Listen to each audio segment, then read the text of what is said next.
el nombre del Padre, del Hijo y del Espíritu Santo. Amén.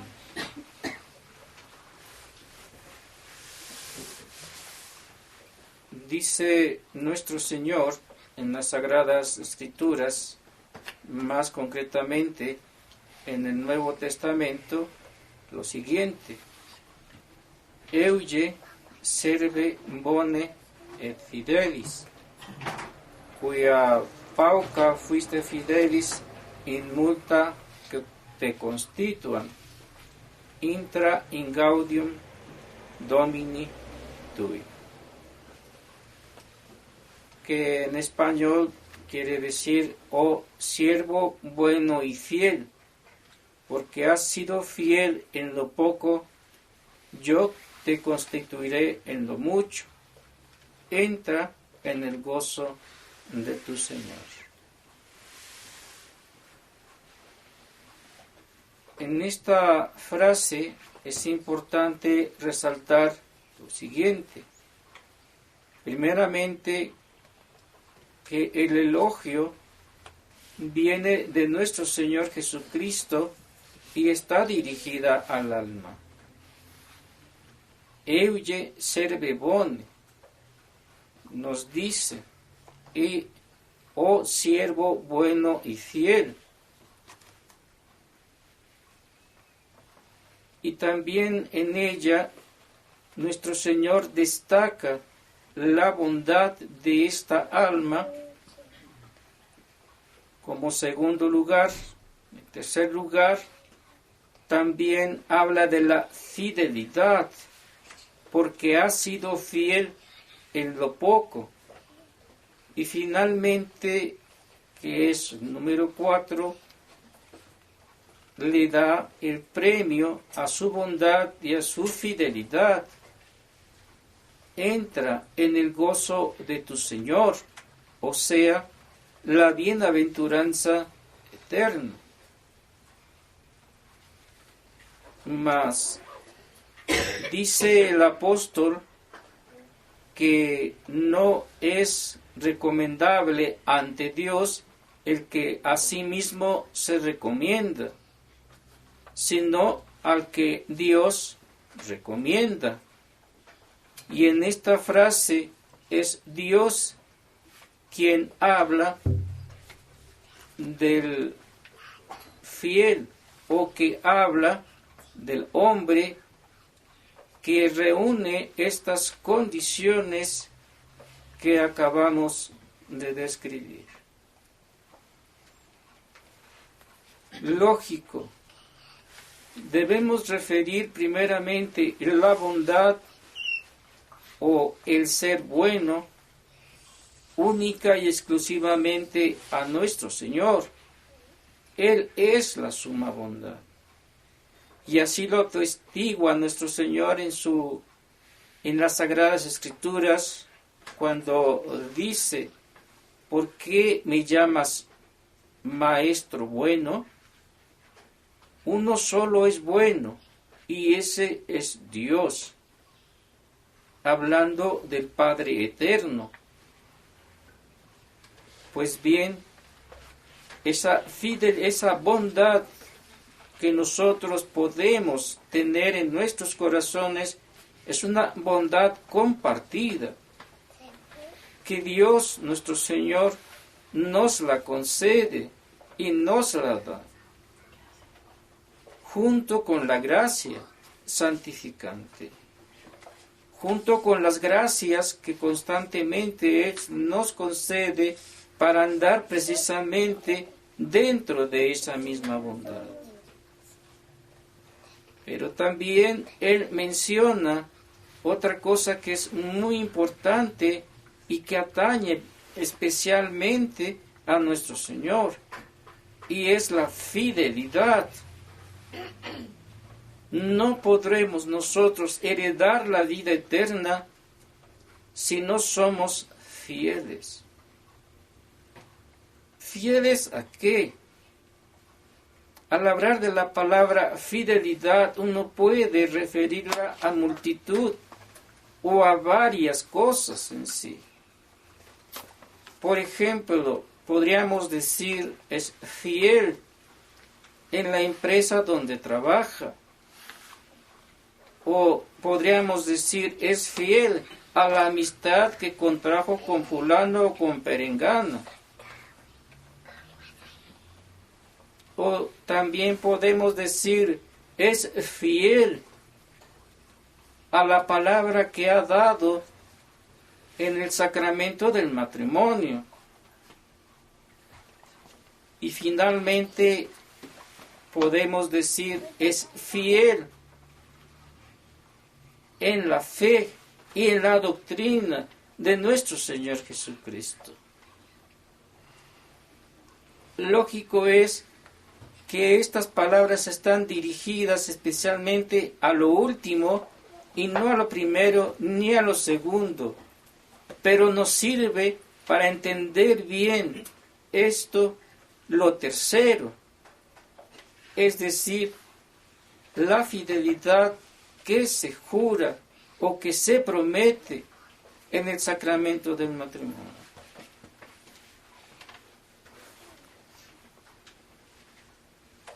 Si las analizamos bien, es un compromiso contraído con nuestro Señor Jesucristo entre dos personas. Piensen por un instante, si esta fidelidad se rompe entre el hombre y la mujer, ¿cuáles son las consecuencias de esto? ¿Qué desgracias no vendrán después de haber roto con esta fidelidad? Por desgracia, el uno le es fiel al otro, infiel al otro, o la otra le es infiel al esposo.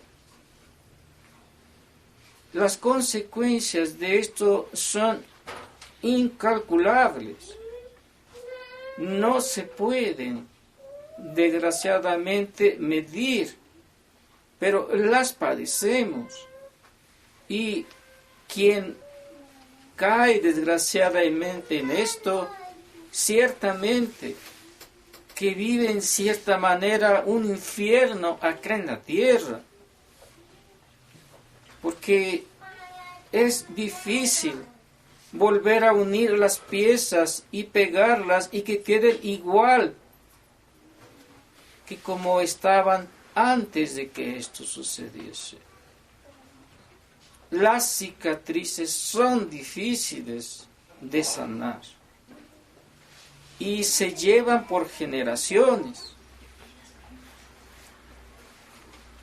Y solo estamos hablando de esa infidelidad entre el esposo y la esposa. Y si las consecuencias son tan graves como las acabamos de definir, ¿cuánto no costará la infidelidad con nuestro Señor Jesucristo?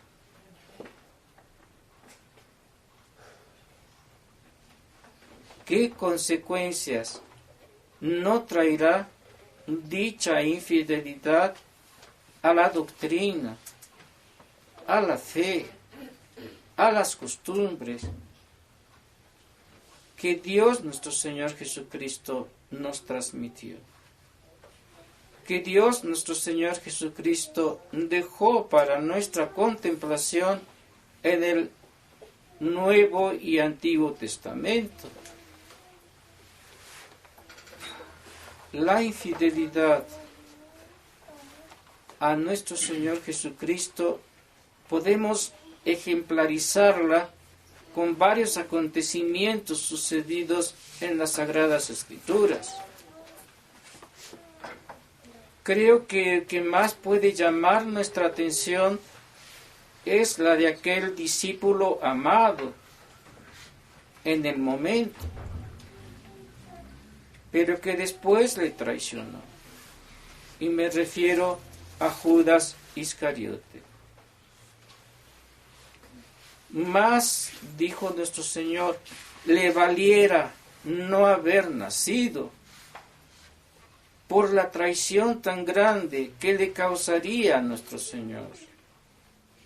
No solo está en el beso traidor que le dio Judas Iscariote a nuestro Señor, sino en las consecuencias eternas que este beso lamentablemente trajo para esta pobre alma.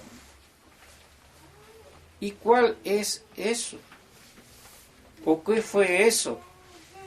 El infierno. Si de alguien sabemos que está bien condenado, no es de otro, sino de Judas Iscariote, por lo que dice nuestro Señor.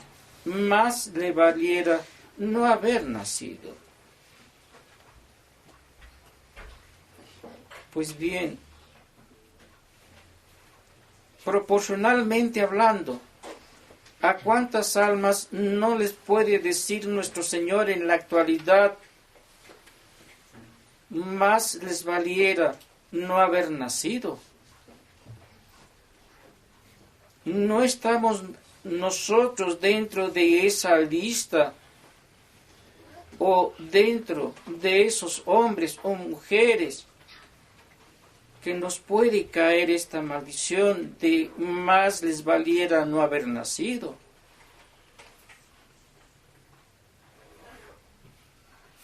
Ciertamente que sí, porque de alguna u otra manera le hemos sido infieles a nuestro Señor. Y hablemos de dos infidelidades que son las más marcadas. Y la primera de ellas es el pecado. Pero el pecado nos afecta a nosotros, no le afecta directamente a nuestro Señor. En absoluto. Nosotros somos los que perdemos todo. Él no pierde nada. Perdemos su gracia, perdemos sus bendiciones, perdemos su aprecio, perdemos todo. Porque hemos sido infieles, porque hemos pecado contra Él y contra nosotros mismos. Y esa es una infidelidad terrible, que por su compasión y misericordia, como lo dice San Pablo, nos la perdona. Pero el segundo grado de infidelidad, ¿será fácil que nuestro Señor nos lo perdone? Y ya se refiere íntimamente a las cosas propias de Dios. Y me refiero a la fe, me refiero a la doctrina, que atañen directamente a la gloria y a la alabanza de nuestro Señor. Y Dios es celosísimo de su gloria y de su alabanza, que se le puede tributar por medio de la fe y por medio de la doctrina que nuestro Señor Jesucristo nos dejó en el Nuevo Testamento. ¿Qué pasa si nosotros transgredimos esa fidelidad y por desgracia nos convertimos en infieles y no conservamos en nosotros con integridad la doctrina que Él nos ha enseñado, la fe que nos ha transmitido? Puede decirse que somos herederos de aquello que Él dice: venid, benditos de mi Padre, y tomad posesión de lo que os he preparado durante todo este tiempo que he estado con vosotros, o sea, la bienaventuranza eterna. ¿Puede decir eso nuestro Señor a un infiel? No lo puede decir. No le dijo a Judas Iscariote: ven, bendito de mi Padre, o euge serve bode citeris, o siervo bueno y fiel. Y así, si ustedes recorren las Sagradas Escrituras, verán que tampoco a Datán le dijo eso, sino que al contrario, abrió la tierra y se comió a Datán.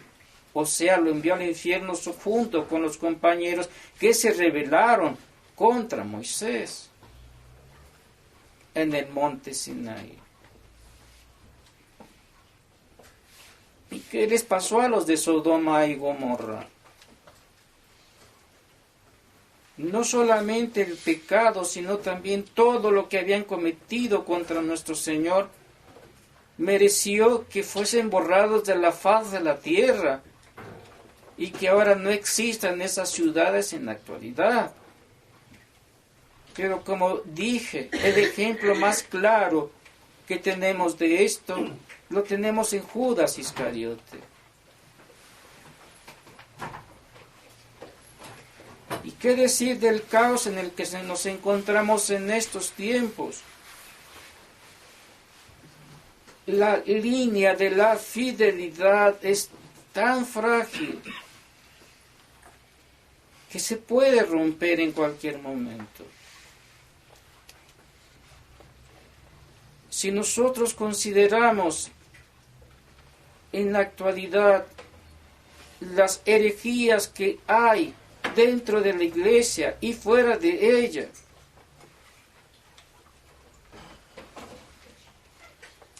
nos damos cuenta de que aún la línea es mucho más frágil y más sencilla de romper. Y de hecho, se rompe. Por eso, si es que nuestro Señor ya ha dejado establecido lo que debemos creer y en lo que debemos predicar o en lo que debemos defender, no hay más que seguir eso. No hay más que adherirse totalmente de corazón a eso, aunque eso nos cueste la vida. Pero no vamos a pactar de ninguna manera con el enemigo, con aquel que traicionó a nuestro Señor, con aquel que se apartó de él heréticamente hablando, o con aquel que por desgracia fomenta la confusión en las almas y que lo hace a sabiendas de que está sembrando la confusión y el caos en las almas. No podemos adherir a ninguno de ellos dos.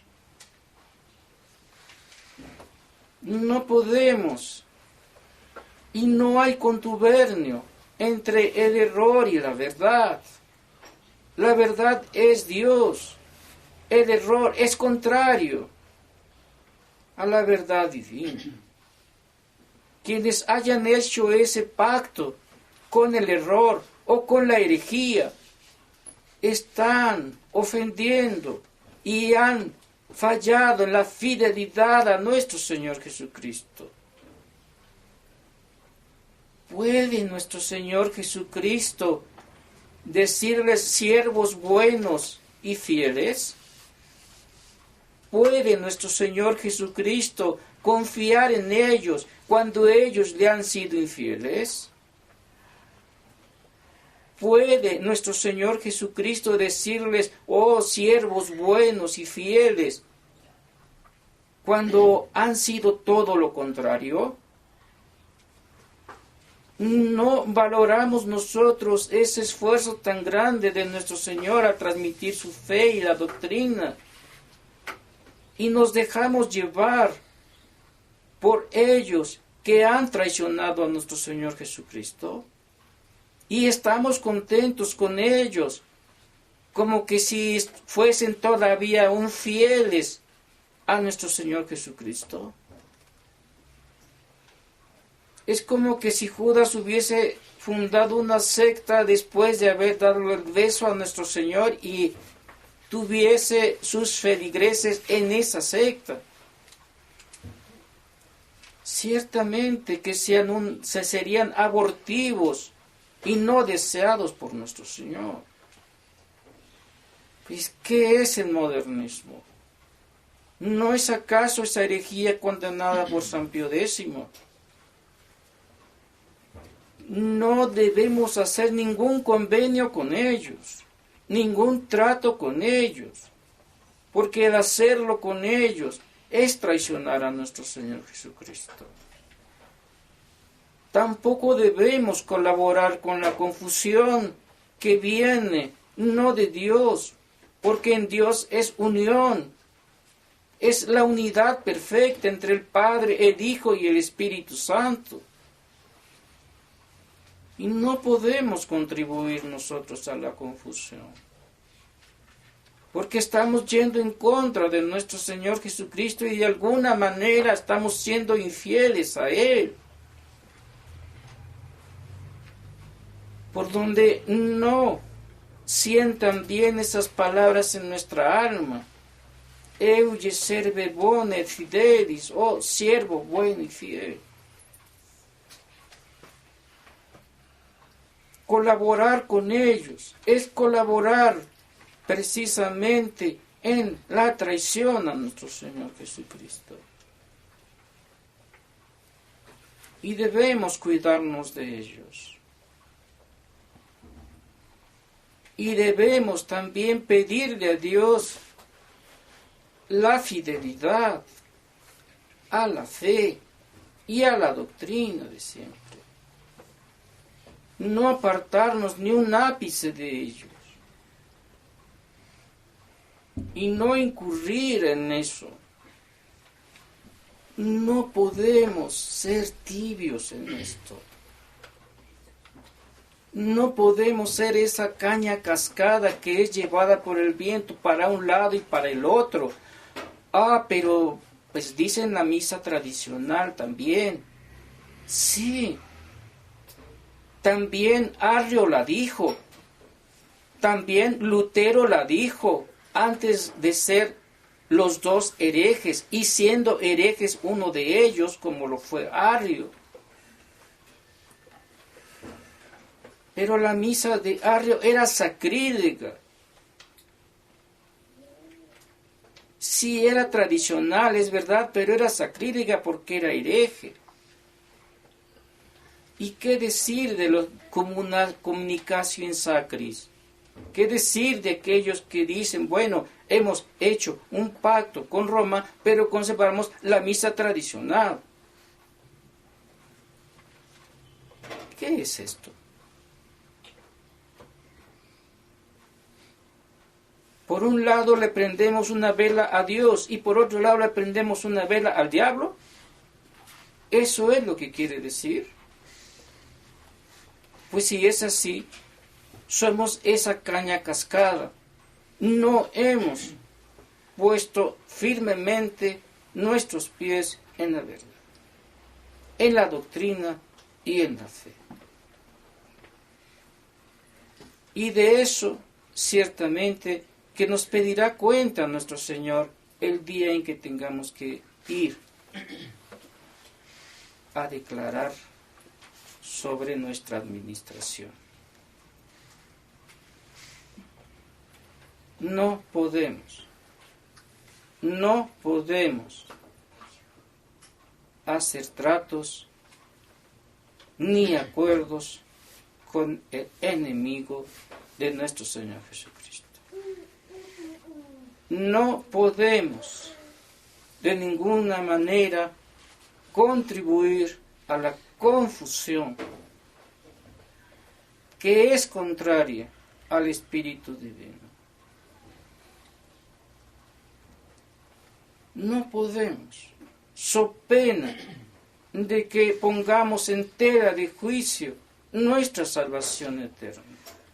Tenemos un alma, no tenemos dos.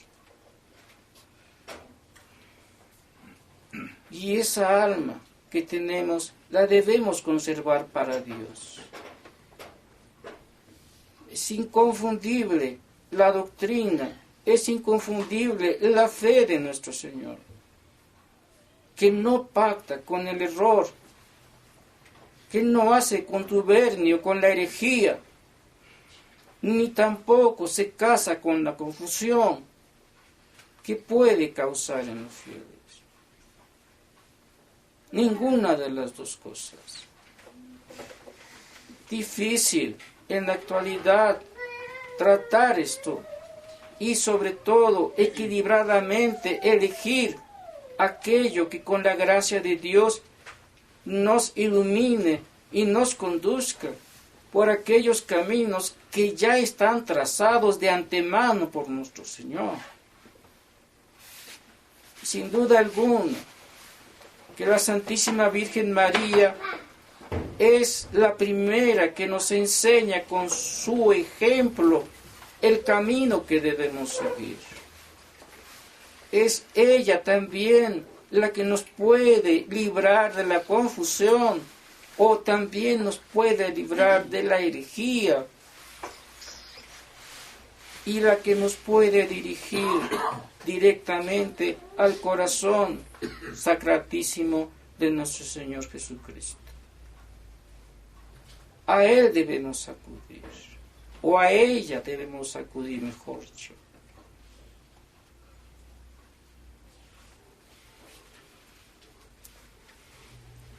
Y no ser Judas, o no contribuir a la confusión. Pidámosle eso a Nuestra Señora, que en estos momentos tan difíciles de la humanidad, en donde hay una gran confusión, un gran desastre, nos mantenga firmes en la fe, en la doctrina, en nuestro Señor Jesucristo. Ave María Purísima. Padre, del Hijo y del Espíritu Santo. Amén.